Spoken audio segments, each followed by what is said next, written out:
नमस्कार दोस्तों, मैं देवेंद्र साहू स्वागत करता हूं आप सभी का आपके अपने YouTube चैनल देवगीत क्लासेस पर। आज हम लोग सी सेट के जो प्रश्न कवर कर रहे थे उसको आगे बढ़ाएंगे। बहुत लंबे समय से उसको मैं डाला नहीं था, समय के कमी के कारण और काम का व्यस्तता हो जा रहा था, इसलिए डल नहीं पा रहा था वो। तो जहाँ तक अपन प्रश्न कवर किए थे उसके आगे से ही हम लोग प्रश्नों को कवर करते जाएंगे। कॉन्सेप्ट को समझना हमारा उद्देश्य है, कितने जल्दी से सॉल्व कर रहे हैं अभी उसके बारे में डिस्कस नहीं करना है। मैं उसको एक से अधिक मेथड पर भी बनाया जा सकता है तो उसको भी बताऊंगा।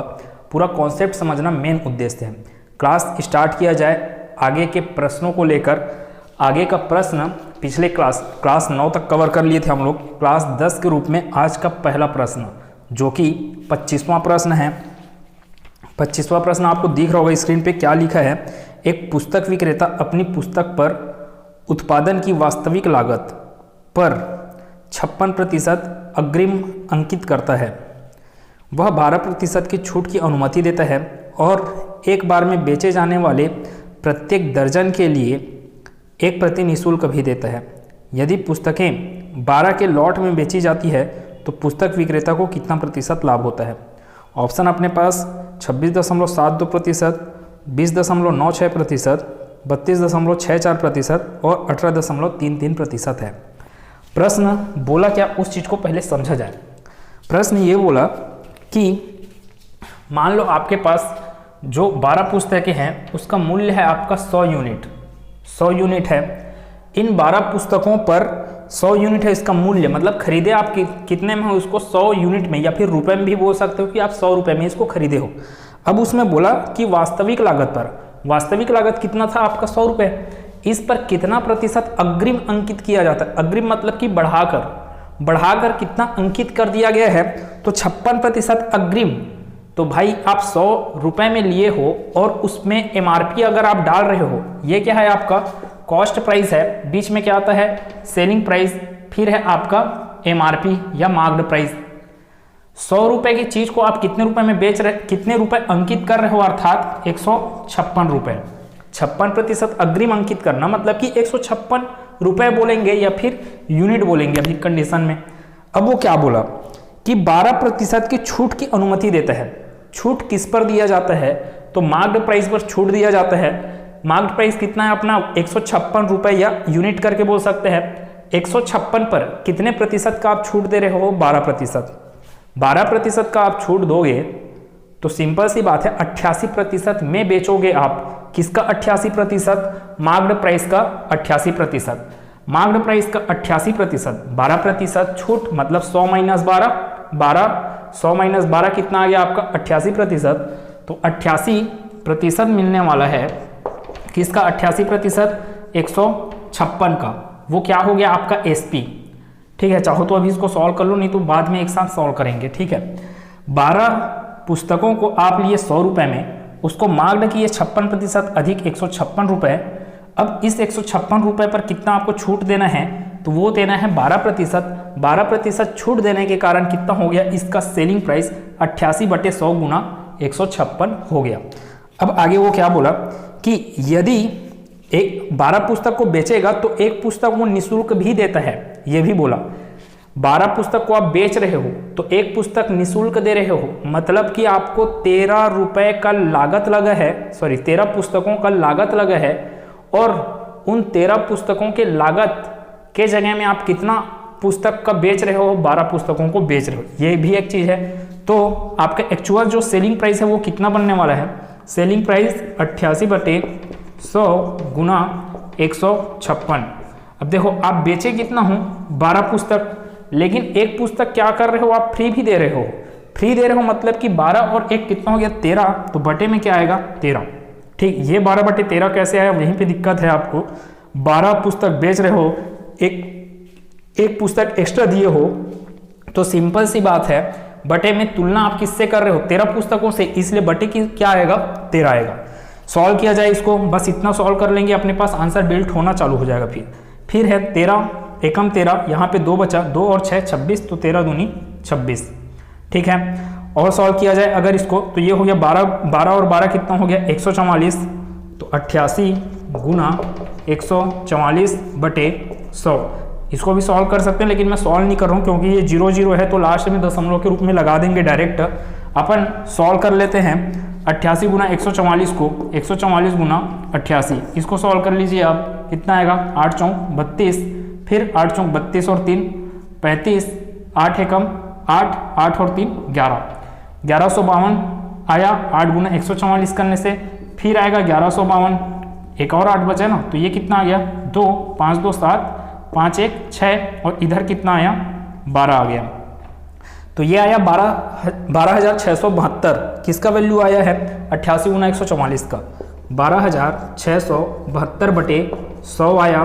ठीक है, अगर मैं इस 2 को हटाऊं, 2 0 को हटाऊं, तो डॉट कहाँ पे लगाना पड़ेगा आपको, दशमलव पॉइंट के बाद क्या आना है फिर 72, तो 126.72 रुपए में बेचेगा।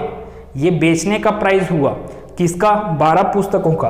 आप उन 12 पुस्तकों को खरीदे कितने में थे, 100 रुपए में, तो 126.72 माइनस में 100 कर दूंगा, selling price minus cost price ही क्या देता है आपको, लाभ देता है। और वही तो पूछा हुआ, लाभ प्रतिशत बोल रहे हैं ना, तो लाभ, सबसे पहली बात तो लाभ कितना होने वाला है, लाभ होगा आपको 126.72 माइनस 100 करोगे तो लाभ हुआ आपको 26.72 रुपए। प्रतिशत में बात करेंगे तो इसमें क्या आ जाएगा, प्रतिशत के लिए 26.72% आपको क्या होने वाला है, फिर लाभ होने वाला है। ठीक है, तो इसका आंसर होगा अपना ऑप्शन नंबर ए।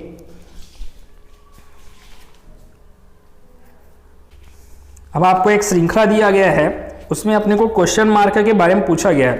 क्या दिया है श्रृंखला, 13 दिया है, ठीक है, 13 है, 34 है, 74, 170, फिर 290, फिर क्वेश्चन मार्क है। ठीक है, अपने को क्वेश्चन मार्क के जगह में क्या आएगा करके बताना है। थोड़ा सा पेचीदा क्वेश्चन था ये। आप यहाँ पे देखोगे तो ये 13 कैसे आया है, तो ये आया है 2 स्क्वायर प्लस 3 स्क्वायर, है ना, 2 का घात 2 कितना है 4, 3 का घात 2 मतलब कि 9, तो 9 और 4 कितना हो गया 13। इसको देखा जाए अगर, ठीक, 34 को देखा जाए तो क्या है 3 स्क्वायर प्लस 5 स्क्वायर, ठीक है, 3 स्क्वायर मतलब 9, 5 स्क्वायर मतलब 25, ठीक, 5 स्क्वायर मतलब 25 प्लस 3 स्क्वायर मतलब 9, तो 25 प्लस 9 कितना हो गया 34। अब देखो यहाँ पे पैटर्न क्या फॉलो होते हुए दिख रहा है, ये आपका क्या है, एक अभाज्य संख्या प्राइम नंबर, वैसे ये भी अभाज्य संख्या है, ये भी है और ये भी है, तो जस्ट जो दूसरा अभाज्य संख्या है, दूसरा अभाज्य संख्या 3 है, वही अगली बार में पहले आ रहा है, फिर उसके बाद वाला अभाज्य संख्या। तो ये भी जो 74 है वो भी कैसे होगा, 74 भी होगा आपका 5 स्क्वायर, फिर अगला अभाज्य संख्या 7 स्क्वायर, करके देखते हैं। 7 स्क्वायर 49, 49 प्लस 5 स्क्वायर मतलब 25, 49 प्लस 25 करेंगे फिर से मिलता है अपने को 74। तो इसके लिए क्या जाएगा, 7 प्लस 7 और 11 के लिए आएगा, ये आएगा 7 और 11 के लिए, क्योंकि 7 के बाद आगे आने वाला प्राइम नंबर क्या होता है 11, तो 7 स्क्वायर प्लस 11 स्क्वायर आपको क्या देगा 170। वैसे 11 स्क्वायर प्लस 13 स्क्वायर आपको क्या देगा 290। यहाँ पे क्या आएगा 13 स्क्वायर प्लस 17 स्क्वायर, ये क्वेश्चन मार्क के लिए क्या बन जाएगा इसी पैटर्न में 13 स्क्वायर प्लस 17 स्क्वायर। आपको इधर को करने की जरूरत नहीं है और इनके बारे में सोचने का, और क्योंकि इधर से आपको पैटर्न पता चल गया कि प्राइम नंबर का स्क्वायर हो रहा है, जस्ट आने वाले प्राइम नंबर्स का स्क्वायर हो रहा है। तो 13 स्क्वायर मतलब कि 169, 17 स्क्वायर मतलब कि 289, तो 9 कितना हो गया 18। इस क्वेश्चन में ऑप्शन नंबर बी में ही इकाई अंक क्या है 8 है, तो ऑप्शन नंबर बी को लगा के अपन चुपचाप क्या हो जाएगा निकल लेंगे। फिर भी पूरा सॉल्व कर देते इसको, 9 कितना हो गया 18, 6 और 8 14, 14 और 1 15, जो हासिल है उसका 2 1 कितना हो गया 3, 3 और 1 4, तो 458 ऑप्शन नंबर बी इस प्रश्न का उत्तर होगा। अगला क्वेश्चन पढ़ते हैं। 72 लीटर पानी से भरे बर्तन में से कई लीटर पानी निकाला गया और समान मात्रा में दूध बर्तन में मिला दिया गया। फिर से समान मात्रा में मिश्रण को निकाला गया और दूध मिलाया गया। परिणाम स्वरूप बर्तन में 32 लीटर शुद्ध पानी रह गया। आरंभ में कितना पानी निकाला गया। अब मान लो आप आरंभ में कितना पानी निकाल रहे हो, 1 लीटर पानी निकाल रहे हो। x लीटर पानी निकालोगे, सबसे पहले क्या था आपका 72 लीटर पानी था, 72 में से क्या किया आप x लीटर पानी निकाले, ठीक है, x लीटर पानी निकाले हो, और जैसे निकाले x लीटर पानी आप क्या किए, उतना ही लीटर आप दूध डाल दिए। तो मिश्रण का जो आयतन था उसमें कोई परिवर्तन नहीं है, 5 लीटर मान लो निकाले हो तो 5 लीटर आप दूध फिर से मिला रहे हो, चेंजेस क्या हो रहा है, आप पानी की जगह दूध मिला रहे हो। तो इस प्रश्न का सॉल्यूशन किस प्रकार से होगा, देखो 72 लीटर क्या था, पानी था, 72 लीटर पानी से क्या किए हो आप, x लीटर पानी निकाले हो, कितने लीटर में से, 72 लीटर में से x लीटर पानी निकाले, लेकिन आप क्या किए, फिर x लीटर तो आप डाल रहे हो उसमें, x लीटर फिर से डाल रहे हो आप, क्या चीज, दूध की मात्रा को, तो फिर से वो कितना बन जाएगा, 72, तो लाख बटे में फिर क्या आएगा, 72 तुलना हो रहा है ना भाई, इसी से तुलना होगा टोटल आयतन से, फिर गुना होगा किसके साथ, एक बार निकला है, अब एक बार फिर निकलेगा ये मिश्रण, तो ये होगा 72 माइनस x, फिर डिवाइड होगा, फिर से आप क्या करोगे, दूध फिर से डालोगे, इसलिए फिर बन जाएगा वो 72। इसलिए क्या करना है आपको, तुलना होते रहेगा आपके टोटल आयतन से, टोटल वॉल्यूम से। अब यही आपको क्या दे रहा है, बचे हुए पानी की मात्रा, ये क्या है, 72 में से x गया, बचा हुआ पानी है, 72 माइनस x कर रहे हो आप, बचे हुए पानी की ही तो बात कर रहे हो, तो ये क्या है, बचे हुए पानी की मात्रा, तो बचे हुए पानी की मात्रा क्या है, 32 लीटर शुद्ध पानी रह गया, तो 32 लीटर इधर आएगा, है ना, उतना ही पानी रह गया, इसलिए अब ये क्या होगा, ये 72 और ये 72 क्या हो गया, कैंसिल आउट, फिर आएगा ये 72 minus x, 72 minus x, 72 minus x का स्क्वायर, फिर 72 इंटू 32। अब इसको कैसे किया जाए, इसको तोड़ा जाए, क्योंकि इधर स्क्वायर है, उधर जाएगा वो टोपी पहनाएगा, तो वर्गमूल चाहिए मेरे को। वर्गमूल कैसे निकल सकता है इसका, इसको 36 गुना 2 कर दीजिए, है ना, 36 इंटू 2 क्या होगा, 72।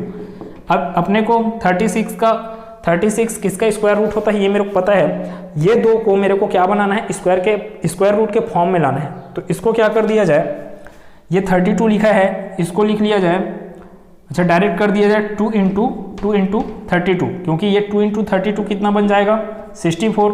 ये क्या है, 36 किसके बराबर चल रहा है, ये 72 माइनस एक्स के स्क्वायर के बराबर।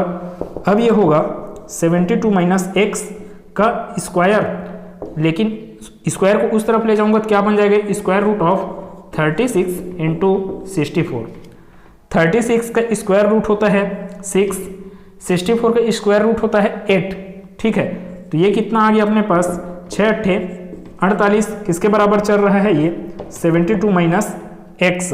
अब माइनस एक्स उस पार जाएगा, 48 इस पार आएगा, 72 माइनस 48 करोगे आप तो कितना मिलेगा आंसर, x इक्वल टू 24। यहाँ से x equal to 24 litre, option number D प्रश्न का सही उत्तर होगा।